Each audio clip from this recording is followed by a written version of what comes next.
मैं मुसलमान हूँ मगर पाकिस्तानी नहीं। मैं मुसलमान हूँ मगर आतंकवादी नहीं। आतंकवादियों का कोई धर्म नहीं होता। हर आतंकवादी को अपने हाथों से मारने का जिगरा रखती हूँ मैं, वो भी बिना धर्म पूछे। ഈ ഒരു പ്രസംഗം അല്ലെങ്കിൽ ഈ ഒരു സ്പീച്ച് കേട്ട സമയത്തെ നമ്മുടെ നാട്ടിലെ പല ആൾക്കാരും കൈയടിച്ചു, ഭയങ്കരമായിട്ട് പുളക്കം കൊണ്ടു, കണ്ട് പഠിക്ക് കേട്ട് പഠിക്കുക എന്ന് പറഞ്ഞു അല്ലേ. എനിക്കിത് കണ്ടപ്പോണ്ടല്ലോ ഒരു വല്ലാത്തൊരു സഹതപിക്കുന്ന അവസ്ഥ തോന്നിയത്.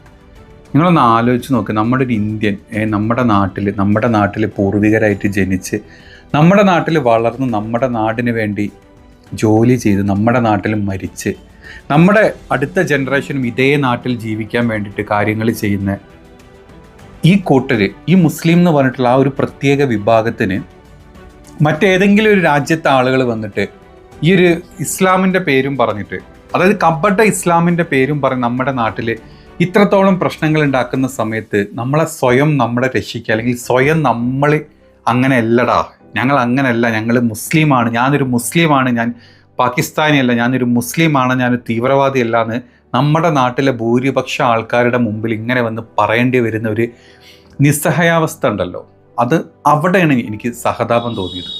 നിങ്ങൾ തന്നെ ഒന്ന് ആലോചിച്ച് നോക്കി, ഒരു തീവ്ര ഹിന്ദു ജയശ്രീരാം വിളിക്കാത്ത ഒരാളെ കൊന്നു, ബീഫ് കഴിച്ചതിന് ഒരാളെ കൊന്നു, ഈ കാര്യങ്ങൾ ചെയ്ത് കഴിഞ്ഞ് നമ്മുടെ നാട്ടിലെ നിഷ്പക്ഷരായിട്ടുള്ള അല്ലെങ്കിൽ തീവ്ര ഹിന്ദുക്കളല്ലാത്ത ആൾക്കാർ വന്ന് ഇതുപോലെ പ്രസംഗിക്കേണ്ടി വരുമോ? ഒരിക്കലുമില്ല. അവർ വന്ന് പറയോ ഞാനൊരു ഹിന്ദുവാണ്, ഞാനൊരു എന്താ പറയുക, ഈ പേരിൽ ഞാൻ ആളെ കൊല്ലില്ല, ഞാനൊരു ഹിന്ദുവാണ്, ഞാൻ ഈ പേരിൽ ആളെ കൊല്ലില്ല, പറയേണ്ട കാര്യമില്ല. നമ്മൾ ഇന്ത്യനാണ്, അല്ലെങ്കിൽ ഹിന്ദു ആണെങ്കിലും മുസ്ലിം ആണെങ്കിലും ഇന്ത്യനാണ്. അവിടെ എന്തുകൊണ്ട് ഏതെങ്കിലും ആളുകൾ ഈ പറഞ്ഞ മതത്തിൻ്റെ പേരിൽ വന്ന് സംസാരിക്കുമ്പോൾ എന്തുകൊണ്ട് മുസ്ലിമിന് മാത്രം ഇങ്ങനെ വന്നിട്ട് ബാക്കിയുള്ള ആൾക്കാരുടെ മുമ്പിൽ പറയേണ്ടി വരുന്നത് ഞാൻ മുസ്ലിമാണ് പക്ഷെ ഞാൻ അതല്ല, ഞാൻ മുസ്ലിമാണ് ഞാൻ ഇതല്ല, നിങ്ങൾ എന്നെ വിശ്വസിക്കും ഞാൻ അതാണ് എന്ന് പറയേണ്ടി വരുന്നൊരു നിസ്സഹായാവസ്ഥനെ പറ്റി നിങ്ങൾ എപ്പോഴും ചിന്തിച്ചിട്ടുണ്ടോ? നമ്മൾ ഇവരുടെ താഴത്ത് അല്ലെങ്കിൽ ഈ പറഞ്ഞ ഇത്രയും നല്ല രീതിയിൽ അല്ലെങ്കിൽ നമ്മുടെ രാജ്യത്തിന് വേണ്ടിയിട്ട് നമ്മുടെ ഒരു ലെഫ്റ്റനന്റ് കേണൽ പദവിയിലിരിക്കുന്ന ഇവർ വന്നിട്ട് ഇതുപോലെ സംസാരിച്ചിട്ട് അല്ലെങ്കിൽ അവരുടെ ഒരു ഉള്ളിലെ അവസ്ഥ എന്തായിരിക്കും? ഇങ്ങനെ, അതായത് നമ്മുടെ നാട്ടിലെ ഭൂരിപക്ഷത്തിനോട്, നമ്മുടെ നാട്ടിലെ സംഘികളോട്, നമ്മുടെ നാട്ടിലെ ഹിന്ദുക്കളോട്, നമ്മുടെ നാട്ടിലെ ക്രിസ്ത്യാനികളോട്, നമ്മുടെ നാട്ടിലെ മറ്റ് ഭരണവിഭാഗത്തോട് നമുക്കിങ്ങനെ പറയേണ്ടി വരുന്നൊരവസ്ഥ.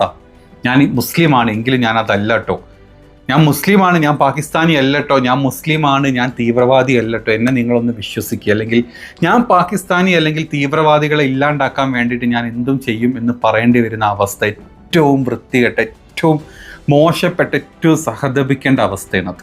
അത് എത്ര പേർക്ക് മനസ്സിലാവുമെന്ന് എനിക്ക് അറിയില്ല. എന്തുകൊണ്ടാണ് നമുക്ക് ഇങ്ങനെ കിടന്ന് വിലപിക്കേണ്ടി വരുന്നത്?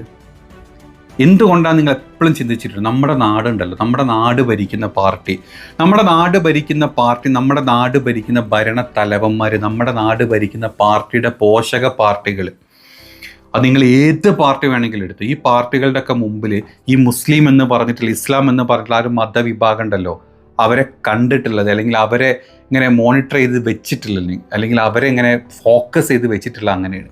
പാർട്ടി നേതാക്കന്മാരായിക്കോട്ടെ, നമ്മുടെ രാജ്യം ഭരിക്കുന്ന തലവന്മാരായിക്കോട്ടെ, അങ്ങനെയാണ് പറഞ്ഞു വെച്ചിട്ടുള്ളത്. ബാക്കിയുള്ള ആൾക്കാരുണ്ടല്ലോ, വോട്ടിന് വേണ്ടിയിട്ടും പവറിന് വേണ്ടിയിട്ടും പൈസക്ക് വേണ്ടിയിട്ടും അധികാരത്തിന് വേണ്ടിയിട്ടും ഈ ഒരു പ്രത്യേക മതവിഭാഗത്തിനെ അങ്ങനെയാണ് പോർട്രേറ്റ് ചെയ്ത് വെച്ചിട്ടുള്ളത്. അതുകൊണ്ടാണ് ഇങ്ങനെ വന്ന് താന്ന് കേന്ന് ഈ പറഞ്ഞ ആൾക്കാരുണ്ട് ബാക്കിയുള്ള ആൾക്കാരുടെ മുമ്പിൽ ഇങ്ങനെ സംസാരിക്കേണ്ടി വരുന്നത്. ഈ ഒരു മോശപ്പെട്ട അവസ്ഥ മാറണമെങ്കിലേ നമ്മുടെ നാട് ഭരിക്കുന്ന ആൾക്കാർ പറയണം. അറ്റ്ലീസ്റ്റ് ഇന്നലെ നമ്മുടെ പ്രധാനമന്ത്രി നമ്മുടെ രാജ്യത്തിലെ ജനങ്ങളെ അഭിസംബോധന സംസാരിച്ചു. എവിടെങ്കിലും ഒന്ന് പറഞ്ഞോ പുള്ളി?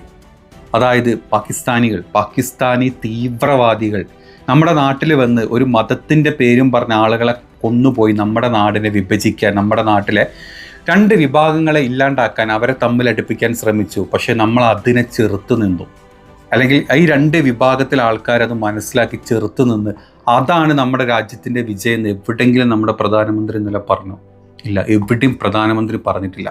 പ്രധാനമന്ത്രി പറഞ്ഞ ഒരേ ഒരു കാര്യം, പ്രധാനമന്ത്രിയുടെ കാര്യങ്ങൾ, പുള്ളി ചെയ്ത കാര്യങ്ങൾ, പുള്ളി അങ്ങനെ ചെയ്തു, പുള്ളി ഇങ്ങനെ ചെയ്തു, അത് ചെയ്തു, ഇത് ചെയ്തു എന്ന് പറഞ്ഞ കാര്യങ്ങളല്ലാണ്ട് പുള്ളി എവിടെയെങ്കിലും പറഞ്ഞു നമ്മുടെ നാട്ടിൽ ഈ രണ്ട് കൂട്ടർ തമ്മിലടിക്കാണ്ട് ജീവിച്ചു, അല്ലെങ്കിൽ തമ്മിലടിക്കാണ്ട് നമ്മൾ ഒറ്റക്കെട്ടായിട്ട് മുന്നോട്ട് പോയി നമ്മളിതിനെ ചെറുത്തു നിന്നു എവിടെയെങ്കിലും പറഞ്ഞോ? ഇല്ല, പുള്ളി പറയില്ല. പുള്ളി എവിടെയെങ്കിലും പറഞ്ഞു പാകിസ്ഥാനിലെ അതായത് ഈ പാകിസ്ഥാനിലെ തീവ്രവാദികളും അവിടുത്തെ സൈന്യവും അവിടുത്തെ ഭരണാധികാരികളും ഒന്നും അല്ലാതെ അവിടെ ജീവിക്കുന്ന കുറേ ഹിന്ദുക്കളും കുറേ മുസ്ലിങ്ങളും ഉണ്ട് ഇതിനൊന്നും സപ്പോർട്ട് ചെയ്യാൻ ജീവിക്കുന്നത്. ആ ആളുകളോട് പറഞ്ഞു, നിങ്ങളുടെ രാജ്യത്തെ ആൾക്കാർ ഇത്തരത്തിലുള്ള കാര്യങ്ങൾ ചെയ്തതുകൊണ്ട് നിങ്ങളുടെ ഭരണപക്ഷം, നിങ്ങളുടെ നാട് ഭരിക്കുന്ന ആൾക്കാർ ഇങ്ങനെയൊക്കെ ചെയ്തത് കൊണ്ടാണ് നിങ്ങൾക്ക് ഈ പ്രശ്നങ്ങൾ വന്നതെന്ന് പുള്ളി എവിടെയെങ്കിലും പറഞ്ഞു? അതും പുള്ളി പറഞ്ഞിട്ടില്ല. പുള്ളി അതിന് പകരം വേറെ കുറേ കാര്യങ്ങൾ പറഞ്ഞു. കാരണം എലക്ഷൻസ് വരുന്നുണ്ട്, അത് വരുന്നുണ്ട്, ഇത് വരുന്നുണ്ട്. ഒരിക്കലും നമ്മുടെ രാജ്യത്തിന് എവിടെയെങ്കിലും തെറ്റ് പറ്റിയിട്ടുണ്ടെങ്കിൽ അതിനെ സമ്മതിച്ച്, അല്ലെങ്കിൽ നമ്മൾ അതിനെ എതിർക്കും, അല്ലെങ്കിൽ അതിനെ ചെറുത്ത് നിൽക്കും, നമ്മളത് ഇനി ഇവിടെ നിന്ന് അങ്ങോട്ട് ഇല്ലാണ്ടാക്കും എന്ന് പുള്ളി പറഞ്ഞിട്ടുമില്ല. അപ്പം ഈ ഒരു അവസ്ഥ ഉണ്ടല്ലോ, അതിപ്പോൾ സോഫിയ ഖുറൈഷി ആയിക്കോട്ടെ, നാട്ടിലെ ഓരോ മുസ്ലിം ആയിക്കോട്ടെ, ഓരോ ചാനലിൻ്റെ മുമ്പിൽ വന്നിരുന്നിട്ടും, ഓരോ ഇൻ്റർവ്യൂസിനും, ഓരോ യൂട്യൂബ് ചാനലിന് മുമ്പിൽ വന്നിരുന്നിട്ടും ഞങ്ങൾ അങ്ങനെയല്ല, ഞങ്ങൾ തീവ്രവാദികളല്ല, ഞങ്ങൾ പാകിസ്ഥാനികളല്ല, ഞങ്ങൾ ജിഹാദികളല്ല, ഞങ്ങൾ ഈ നാട്ടിൽ ജീവിച്ച്, ഞങ്ങളുടെ പൂർവികർ നാട്ടിൽ ജനിച്ച് മരിച്ച ആളുകളാണ്, ഞങ്ങളും അത് തന്നെ, ഞങ്ങളുടെ വരും തലമുറകളും അങ്ങനെ ജീവിക്കേണ്ടി വരുന്ന ആളുകളാണ്, നിങ്ങൾ ഞങ്ങളെ വിശ്വസിക്കുക.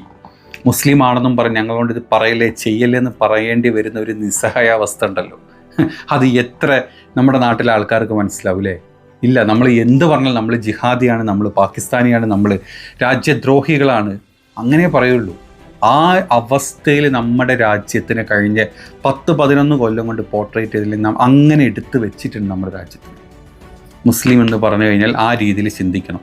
അതിന് മുമ്പും മുസ്ലിമും ഹിന്ദുവും ക്രിസ്ത്യനും ഒക്കെ നമ്മുടെ നാട്ടിലുണ്ടായിരുന്നു. അന്നുണ്ടായിരുന്ന തീവ്രവാദങ്ങളും കാര്യങ്ങളും ഒക്കെ അന്നൊന്നും ഇല്ലാത്ത അവസ്ഥയിലൂടെ നമ്മുടെ രാജ്യത്തിനെ കൊണ്ടെത്തിച്ചതാണ്. അത് ആരാണെന്ന് നിങ്ങൾ പറ കമൻറ്റിൽ.